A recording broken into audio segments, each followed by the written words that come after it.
Hey YouTube, what's up? ADCArtAttack here, and welcome back to a brand new drawing video. And in today's video, we're going to be doing something that has been crazily highly requested, and that is Gogeta. Well, no, just Dragon Ball in general. You guys really want to see some Dragon Ball drawings, so we're bringing them back. Here we go, today. Yeah.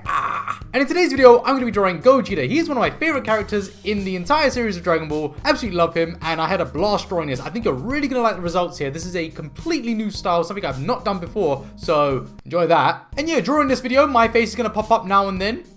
And I'm going to be sort of explaining what I'm doing as we go. So you can consider this a kind of tutorial, lesson, guide thing. I don't know, really, whatever you want to consider it. Go for it.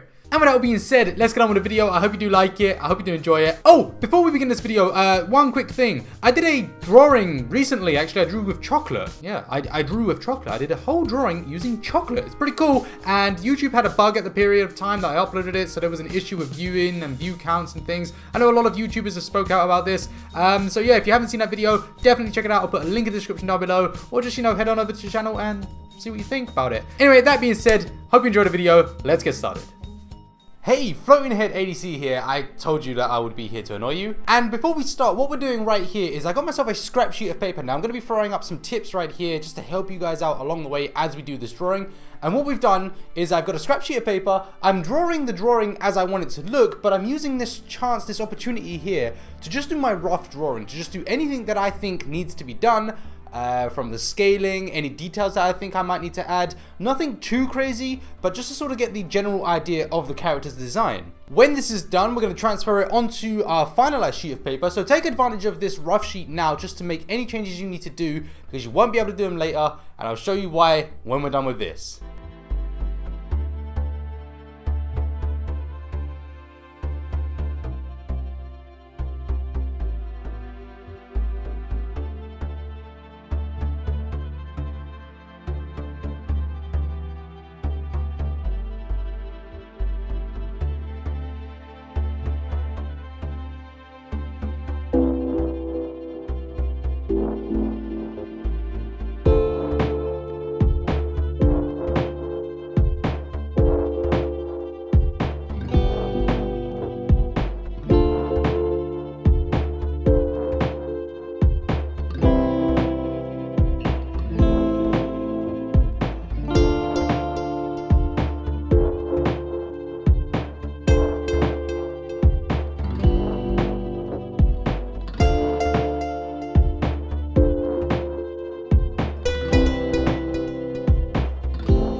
So, the drawing's done. We are going to get on with inking it right now. And why are we inking the scrap one? Well, basically, I'm going to be drawing with tanned or sort of toned paper today. I'll actually be using a grey paper. And yeah, so what I need to do is I need to ink this. I need to be able to see through my light pad. So, for those who don't know, a light pad is an essential piece of equipment. It's something that every artist needs. And a light pad is basically a tracing pad. It's just something that you can put 2 sheets of paper on top of and trace through it. Now, this is a great tool for artists to have. It allows you to move your rough sort of pieces onto a neat sheet of paper, fully inked and ready to go without having to erase anything, so you don't risk damaging any of the paper or any of the ink lines themselves. I know this is a big problem for a lot of people, that you risk damaging, your inks. I know a lot of people say to me, how do I keep the inks black? This is one of the ways. So what we'll be doing is, and the reason I'm inking it, I should say, is because I am using grey paper. Just using pencil and tracing for it just isn't going to work. I'm not going to be able to see it, so I'm using the grey paper. I'm using the black ink, sorry, so that I can see straight through it when I lay the grey paper on top of this one. Let's get on with that. I'm actually not going to show you the entire process of doing it because I think it's just a long-winded thing and you get the general idea. So let's get done with that. I'm going to move on to the colouring.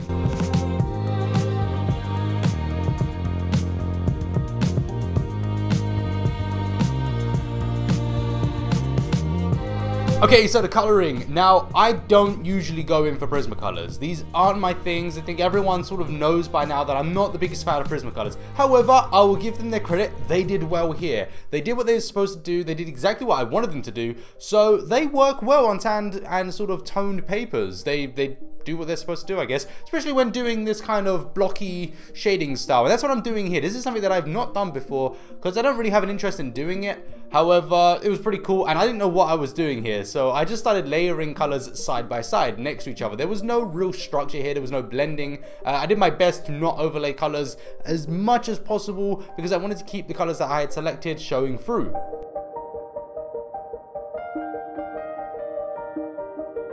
And as far as the order goes, well, there's not really an order. I'm actually just layering them down as I need them. There isn't any sort of structure here. I'm just going, right, do I need a dark tone? Do I need a light tone? Yes, no, maybe so, done. Regarding those dark and light tones, I would massively suggest you get yourself some really dark tones and some really light tones. The reason I say that is because we're trying to make this look intense, and to get this intense we need a good sort of difference between the light and the dark tones. So I'm going for a very dark sort of brownish color. I'll actually link, well, I'll have in the description down below a full list of all the colors I used, so if you're interested in that, check that out. And part of the deal, if you do check them out, you gotta check out my previous video. So there'll be a link down in the description to my previous video. You gotta check that one out as well. That's the deal, so you better click on that and open in a new tab and just watch that later, okay?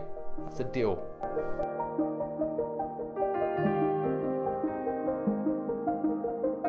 So in terms of any advice here, I don't really have much more. I think what we'll do is we'll let the video play out. I will say a couple of things regarding the inking. So when you do this, you'll notice that my inking is getting heavily covered here. That's inevitable, that's something that's going to happen, and you need to be prepared to ruin a fine liner, because you will be inking back over this, and if you know these waxy colored pencils, as soon as you ink on top of them, you ruin your pen. So great tip here, get yourself a scrap sheet of paper, and what you want to do after each stroke is just rub that sheet of paper with the pen. Make sure that you're getting that pen clean before every stroke, and yeah, you can make your pens last, and it's pretty good. It will still damage the pens, but not to the greatest extent, so they're still usable. They just won't be as good as they were before you started inking this. So that's really one of the reasons I don't do this style, because it just tends to destroy your art supplies. But the result's pretty good. I'm going to let the video play out right now. I think you're going to like the results at the end, and I'll probably catch you at the end and we'll talk about the drawing. But yeah, really not much more to say about this. It's just the colors that I'm choosing, the positions I'm putting them in, and I'll link that all in the description down below. So check that out, and I will see you at the end. Enjoy.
Alright, so we are finished. Check it out. This came out pretty cool. I'm actually really excited with this. I think this drawing looks the way I wanted it to look. So, yeah. I mean, what do you think about it? There are some things that I added, and the aura is one of them. I wanted to go very subtle with the aura. I also added some rocks just to add a bit of scenery, just to add something to it. I was not prepared to go for a full-on background. I got so much going on right now, so much work to do, and I'm traveling very soon this week, so I had to get this one out.